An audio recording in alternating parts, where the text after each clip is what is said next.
post, ain't nothing I could do. I can't get rid of them. It's not like, you know, we made a plan. It just happened, you know.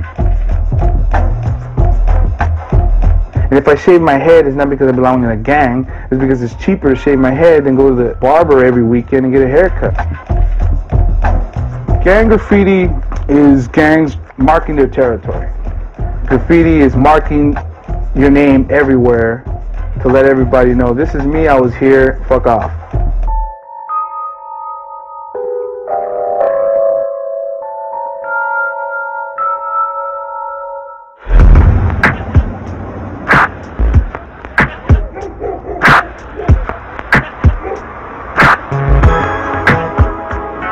It's all about PMS. It controls all of us girls. What is a pink hammer? We work with Claw because she makes great clothes. And she lends us a lot of cachet, being a little superstar around town.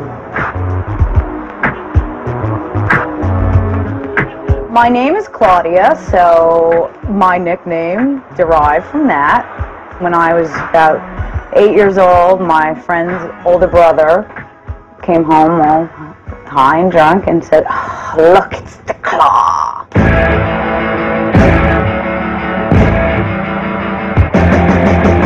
At a time in New York City history where a lot of shit's already been done, trains aren't here anymore, I think people need to do things to stay fresh and interesting, and I thought, like, an icon that represents what her name was, that was pretty exciting.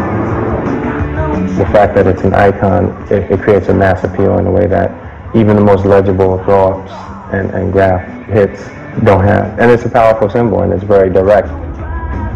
I'm making my stamp, and I want to see it everywhere.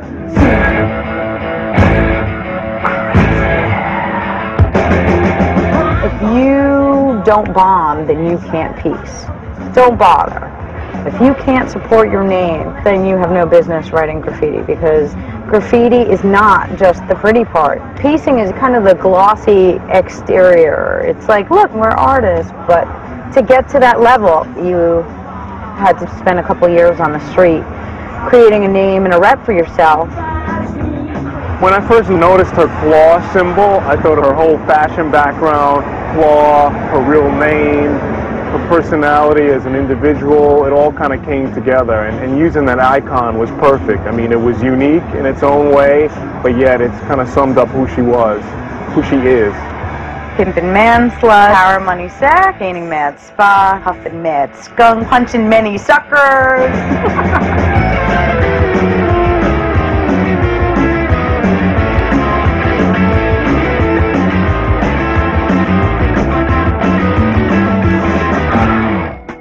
This was in high school.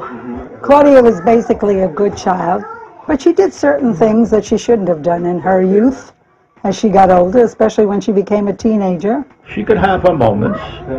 She could turn on a dime, if you know what I mean. Very rebellious, very rebellious.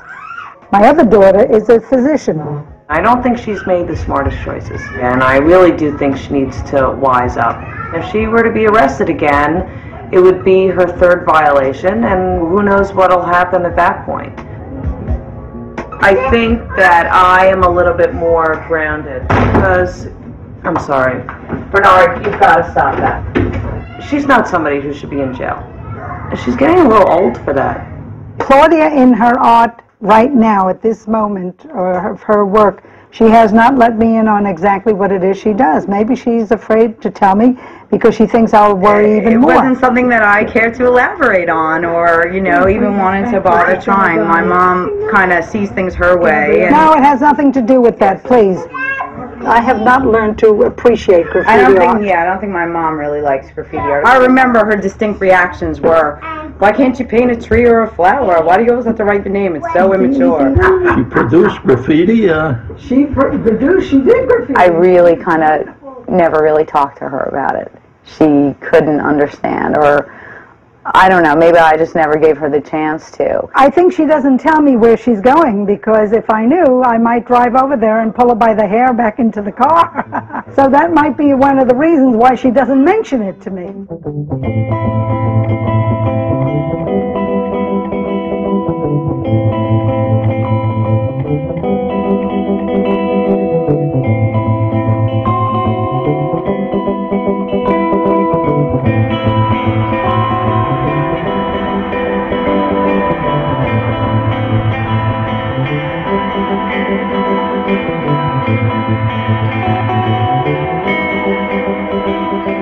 When I was younger and I would come into Manhattan with my friends and we would take the subway, you know, in the early 80s, the heyday of the trains, with 13, 14 years old coming into Manhattan. You would get on these cars and you would be just so impressed. It was unbelievable to like travel in this like shuttle of art.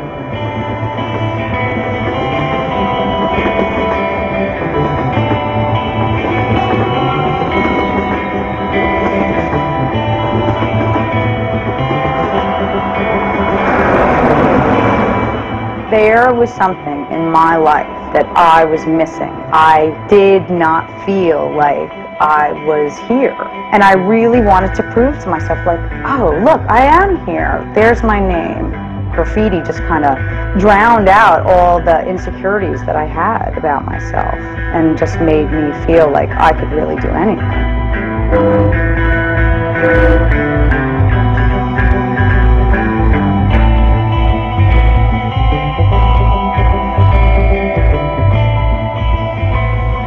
You're walking, there's no one around, it's just this like private little world. It's a wild feeling of really being connected to your surroundings. And you can just take a little piece and it's yours. I'm fixing my spot. Somebody mistakenly thought that I am sweeping, that I'm not maintaining my spots, but they are wrong. Cannot let this go on. I was raised by train riders, and I have learned, you know, that if somebody else has a spot, you can't take their spot unless it's dissed. Throw up goes over a tag, and piece goes over a throw up. There are so many rules and regulations, it's crazy. Not everybody follows them, but I do, I don't know.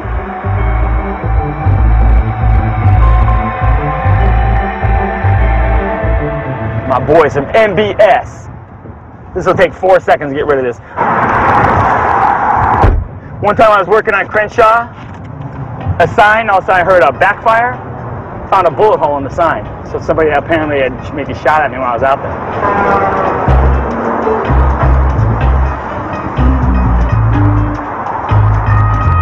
I'm going to leave it like that for right now, just because you can't read who it is. Plus I want to see if they're going to come back and redo it. So Connolly, the graffiti gorilla. In the 9 years that thing's been up, no one's ever tagged it. You might as well just get out of the graffiti movement and you start doing that. I would go out night and day and paint down every piece of graffiti you have.